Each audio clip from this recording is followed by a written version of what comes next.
at most. Do you think it's possible, and this is just a question, that we could do some of that work as shown here on pages 5, 6, and 7 during this calendar year, and break that part out as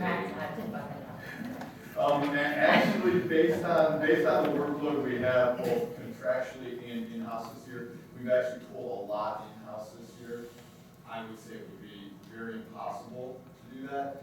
And also from a construction standpoint, when the contractors come in to do the work on the building, it's better to have it sort of in its current state where if they do some damage to the drive and that, then work our way out and kind of do the parking and drive. That's what the answer. Yeah, sorry. And to add to that, Mr. Wondorf, we have, I would say by January 1st, we have annual plans of operations set for all our departments, divisions, and that is a year's worth of work. Be happy to share those annual plans of operations with you. And do these plans include some provision for the insulation itself of the structure? Since we're expecting, I gather, heavier usage than it has traditionally experienced. Well, the building itself, I mean, there were living quarters in the building, so the lower areas of the building are insulated. It's actually a brick structure. The actual dome part where the telescope is, though, there's no additional insulation. It's the way it opens, so it'll have to be that heat. I just wonder about retaining The heat. heat for observations. This did come up at the last technical advisory committee, and what the committee conveyed to me was that that particular dome, the way it was construction at the time it was constructed, was very typical for observatories. Some things have changed over the years, but they said realistically in Northeast Ohio, you would open up the dome, let the telescope acclimate to the temperatures, and they said that is very normal kind of So standard. perhaps somewhat antiquated by current standards, but certainly consistent with what would have been incorporated at the time that it was manufactured. Yes. And remember, this telescope is different than the one that we have, and the others, because this sees further into the galaxy. This is bigger and more of a Right, research. so it's not like we're scope. redoing two exact Yeah, it's telescopes. actually a little bit different than the current scope. And there will be, because we're constructing an elevator, yes? Yes. So that there will be handicapped access. Up to the telescope, and I did talk with the advisory committee about, it won't, if you were in a wheelchair, there will be areas of the sky that they could look at items where you could look through the eyepiece, but it will not be every single item you can see because of where the eyepiece ends up at different points. All right, and has there been any discussion in this category that you talked about earlier, computer and technology upgrades, where people, through whatever process might be recommended, would be able to access the telescope online? Well, based on the current plans and actually our IT, what they have, they've actually got a TV monitor now that I think we just took out to observatory that is mobile, that could be brought over to this facility where they can project from the telescope onto that. So even for larger groups or accessibility issues where they couldn't look at these, we can project what's on in the telescope onto the screen. What if John, student at some university, wanted to look through the telescope at 2 a.m.?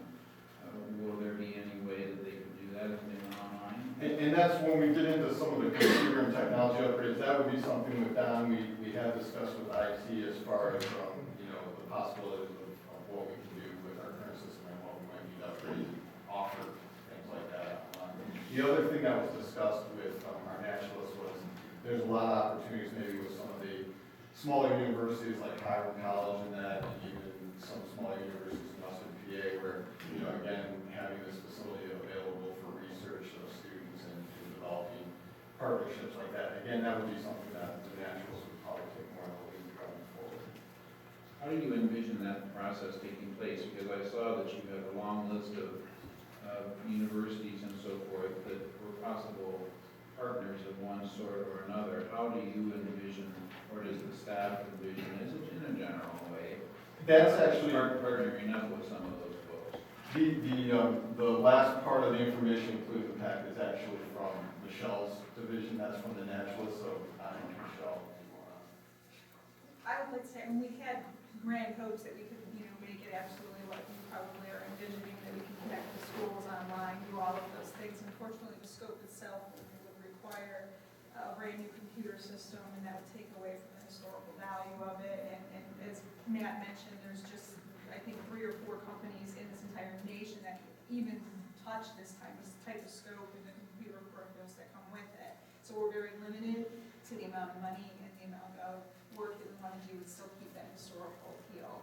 So I think. What do you think is more important, the historical appeal or being able to make it accessible online? Well, it's amazing how sometimes, answers fall in your lap. And in this case, something did kind of just happen in that way. And for this particular piece, as we as a management team started talking more and more about this particular national telescope, we started talking more about how this is a historical site, and the Overley telescope, so close to this one, offered a lot of what our naturalists could program with and see, the planetariums there, and they use that as well. And then as we were going through this, just this last week, we had a call from a donor, which I guess I'll probably talk about now, for another telescope that is similar to what Cleveland State University uses for research that we're going to be requesting you guys accept as a donation tonight. And it's a grand telescope, and I think that's the one that we're going to be using to look up kids online and head in that direction. Not the grand scope, which probably will use in a lesser appeal, just because of what we're bound by, what the equipment that's there. We don't know how many of the wires and everything is burned out, but we know that the people who are tinkering with it right now are finding quite a bit. So unless we want to do a massive new system, which could be hundreds of thousands of dollars, and I don't know if that's the direction we want to head for something that won't have the capabilities of doing what this new donation could do anyway, we decided that this is probably better. And in this budget, there is a camera like we have at the telescope for the telescope. So that's how we do project images too from that scope. So we would still have the ability, I don't know if we have the ability to put them online, or if it might be where we could capture a picture and then put it on. I don't know if we could stream, I guess. We have options, yeah. That's what we have. One question, with that third telescope, do we need to build another building? No. Ah, It's thank great. goodness. Okay. And these, you referenced that there were some highly specialized consultants in the country for this kind of work. How are we going to access those fellows? Well, we've actually talked to one who, Dr. Peter Mack, who's out in Arizona, and he actually worked with, one gentleman on the technical advisory committee from the case actually worked with Dr. Mack years ago. He's pretty familiar with this telescope, and actually in 2007, he had looked at it and kind of given us an appraisal of what needed to be done. So we reached out to him again, and he did sort of update based on his previous findings. We would probably have to have somebody like Dr. Matt or someone else come out, kind of do an evaluation and give us a little bit more of a detailed estimate of exactly what needs to be done. But the numbers we have there, based on what we've talked to them about initially, we feel comfortable that we're within that sort of budget.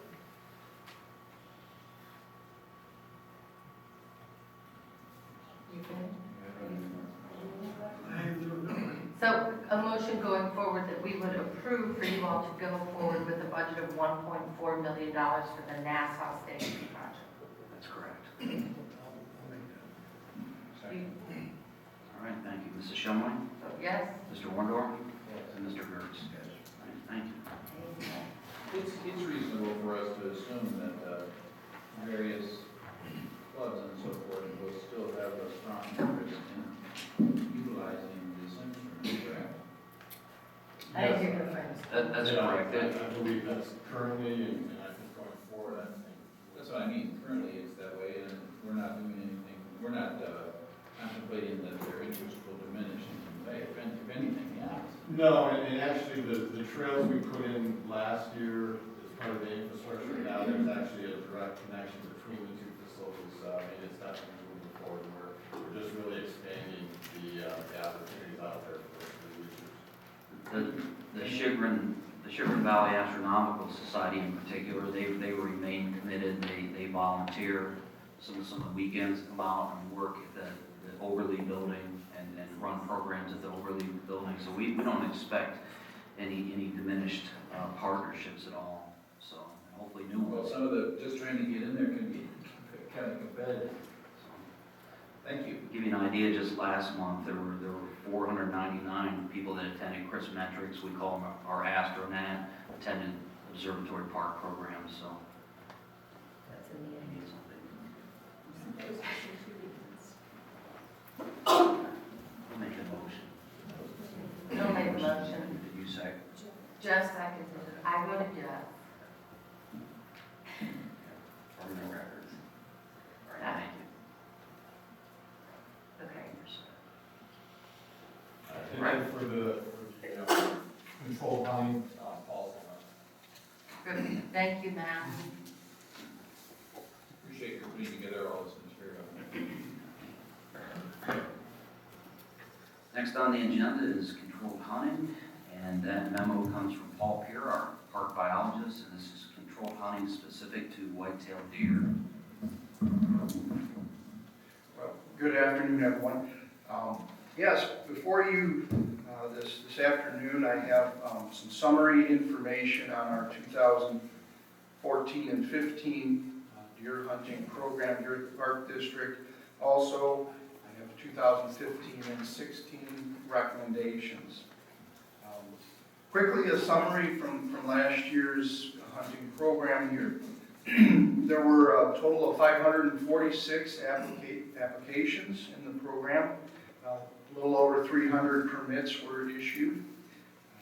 56 deer were harvested from about 19 park properties. Archery accounted for over 70% of the deer harvested, so that leaves about 29% with firearms in the parks. Looking at the data, it was about 2 to 1 as far as does to bucks harvested. So that was good as far as management goes. I liked seeing that we were taking more does than bucks in the parks. As far as 2015 and 16 go, I'm recommending, Natural Resource Management is recommending the continuation of the hunting program. We would like to keep about 19 park properties open for archery. That program will run from September 26th to February 7th.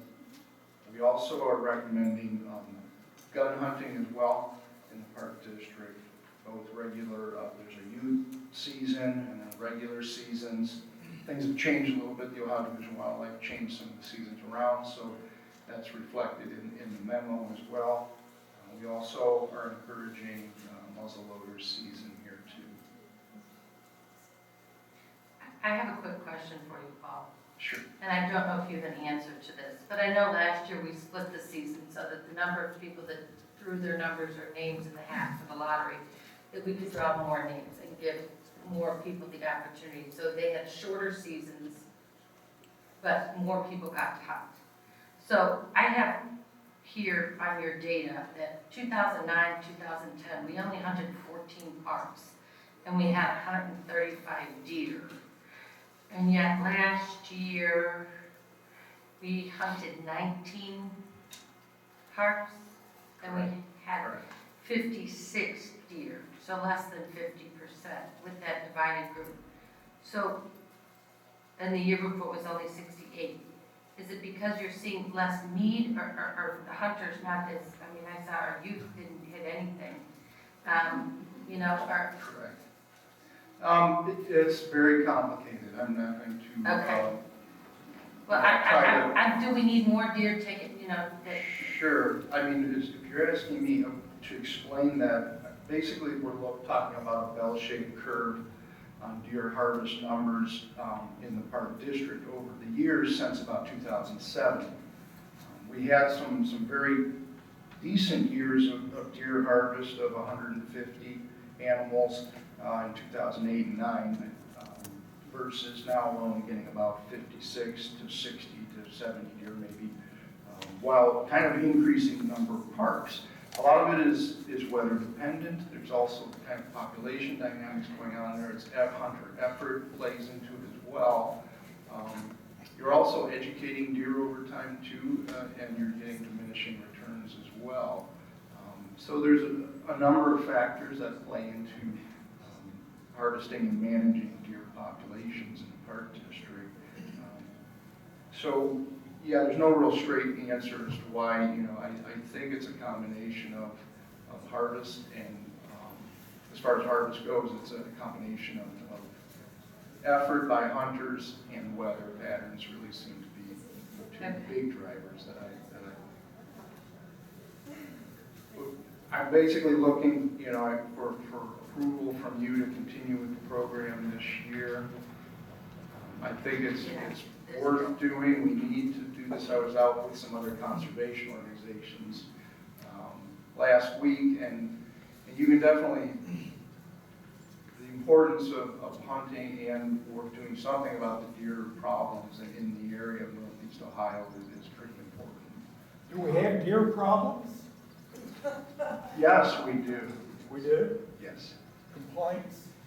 Absolutely. Look up, I guess, the number of accidents over time over the last 20 years of deer collisions.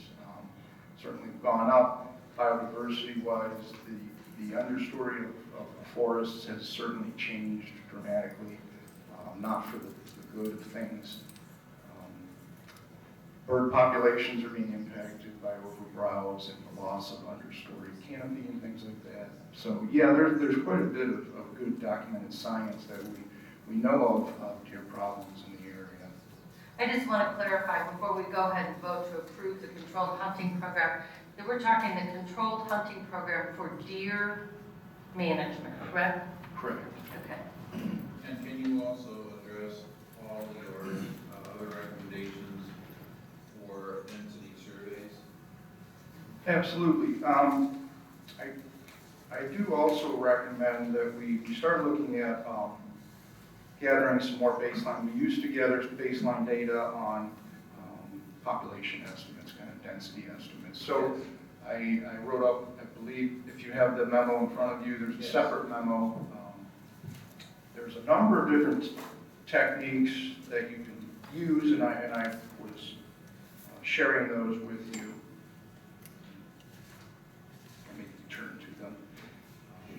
Basically, number one was aerial infrared surveys. These are from fixed-wing aircraft, and that's been used by a number of agencies. It's not cheap, but other agencies certainly used it a lot over the course of many years here in Northeast Ohio. Number two, I have started to investigate visual surveys with helicopters, using helicopters, and USDA Wildlife Services has offered to help us in that regard. There is the option as well to look into private companies that offer services with helicopters to do deer surveys. Those are substantially cheaper than the aerial infrared from the aircraft. Those are the two main ones. There are also several other techniques that are used to assess deer numbers. There's a bunch of different biological survey techniques. Is it possible for you, Paul, to make any comments between the costs shown in your memo for aerial surveys, which I assume means an airplane, and the costs shown for the helicopter surveys? Because it seems a little bit like we're comparing apples and oranges. One has a cost per hour, another one has a quote per acre. Right. I mean, basically, that was what I could come up with within the last few weeks. Quickly, they just gave me prices per acre from phone conversations. And the USDA Wildlife Services, that looks like it's a pretty nice price. It is. Other agencies, other municipalities have used them in the past. So that would be a helicopter, but it's not using infrared. It is not. That's during the daytime with snow cover. They have parameters that they use. It's going to, obviously, in the wintertime, January, February, whenever there's good snow cover, they have to have so much during the day, and they fly a certain altitude, and they do transects on the property, and people actually count the deer visually. So last year they didn't even.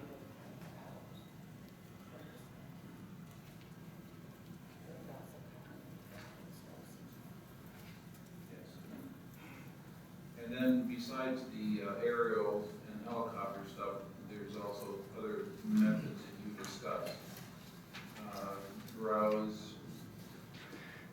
Yeah, there are spotlight surveys. These are, I kind of broke it up into direct surveys, which are the, actually counting animals, or exactly that, just counting animals. Then there's indirect kind of survey methods, like looking at vegetation damage, deer browse, there are pellet counts, things like that, that you can actually go out and do. There are probably half a dozen different kind of biological surveys that you can try. I do recommend a combination of both. I wouldn't rely ever on simply one technique. You would want to do several. Are you prepared today to give us the specifics on the methods that you want to utilize, or do you want more time to work on the details? I think I would prefer to have another month or so if I could actually get some more conversation, more numbers to go along with this, and present, again, I guess, my definitive kind of recommendation. Do you think that we can start what you referenced in paragraph 3 of your indirect counts, where we would ask our 15, 16 hunters to give us the life history data and the hunter harvest / effort data that you referenced there this year? In other words, can we do that now? Oh, yeah. I mean, that's already been, I would say this is something that we have collected for a year or two now, and I would certainly recommend continuing with that. If I understood you correctly at the last time we had this discussion, you definitely believe as a biologist that it is appropriate to tie periodic monitoring of counts to what hunting there should be. I do, yes. And can you indicate what you believe the frequency of the aerial surveys should be? I use that every year, every 3 or It depends on, obviously, how much you do at one time, but I would say, from reading, it doesn't have to be every year that you do this. You could do it every other year, you could do it every 3 years or so. Or we could just stagger it so that we're monitoring some properties an even number of years and some an odd number of years, or something along those lines, although we might get the benefit of scale. Right. If we did it all at once. Yes. There's certain factors you may be able to negate, or weather conditions, things like that, that you might have a better handle on if you did them all at once versus, period over a course of 3 or 4 years, how you compare that data. It's a good time to make any kind of survey is when the deer have yarded up in late January. It's basically all gone together. Yeah, it depends. That's the catch-22 with some of these surveys. It's the time of year, where, and the habitat you're surveying. It does affect kind of your numbers, so you have to be careful with interpretation of data. Every technique, I mean, I say this with any biological survey work I ever do, all survey techniques have biases. I don't really care there's no way you're ever going to get around sampling bias. If we hired somebody to do this, say in January or February of 16, would they give you then a summary of the data that they collect, or is that something they just give you the raw data and you have to figure it out yourself? No, and typically the stuff we've done in the past, the surveys we've had done, they present a hard copy, and they also have it on DVD or whatever, and actual shape files and GIS and things like that. So it's not something that I would have to spend a lot of time. It depends on, again, which company we go with and how much we want to spend, what the package would include. But typically, in years past, it's been a whole product kind of given to us. We didn't have to do a whole lot of interpretation. So we don't have to worry about demands on staff time? No. Okay, great. for my part, I'm ready to go forward with the 15-16 deer hunting program, provided that we at the same time make a commitment that we're going to do these evaluations so that we will have updated data to see our harvests, so-called harvests falling because our populations are falling. I honestly don't know. So I would like to have our board, if we can reach a consensus, make sure that we're going to have data collection along with hunting. Well, we don't know how we're going to do it. so it's No, not we don't know how we're going to do it, but we can certainly make a commitment that we're going to collect some biological documents or information along which we can base future decisions, especially about specific parts of the technique. So that's my motion, that we go ahead with the control hunting program as it's been outlined by staff in this memorandum, and that we also make a commitment that we're going to use a density survey process so that we can evaluate whitetail deer hunting for the 16-17 hunting season and so forth, subject to further staff recommendation as to the methodology that will be used for the collection of the population data. Well, before we go ahead and agree to the surveys, I think we need to look at the possibilities of some of this information coming in the way of grants, because I know there are cameras and other things Toyota is offering through grant programs, which they're being used now to monitor deer and bobcat in the county. Isn't it West Geauga High School? I think that has those cameras, so we might possibly be able to get some of those cameras for the parks too, and some other things that might grant money. I'm open to anything that our staff thinks is a viable methodology. Was your motion put in the form of a motion? It was. And I'll second. All right, Mrs. Shumway? Vote yes? Mr. Wondorf?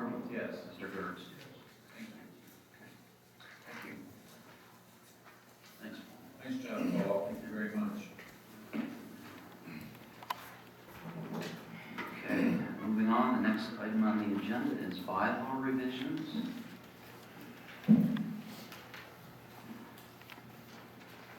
A member of the public did bring forward a request for a rule as to how we announce meetings, regular sessions, special sessions, emergency sessions, and you'll see that in front of you.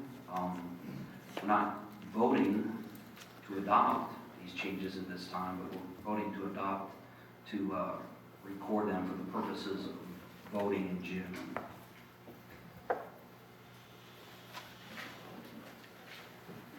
Well, I'd like to then pass a motion that we put on our agenda from June, the potential adoption of these changes to Articles 4, 5, and 6 for regular, special, and emergency sessions.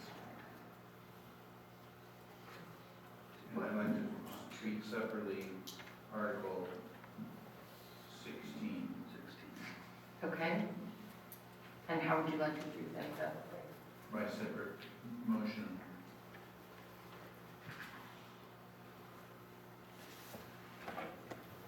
My motion is that we would move forward with Articles 4, 5, and 6. So you do not want to make any changes to Article 16? You want to leave them as they are? That is correct. Okay. Okay, you have an opinion? Yes, I do. I agree with these myself, and I agree with, Jeff. I think we should adopt them. So we have a motion to adopt just Articles 4, 5, and 6 as presented.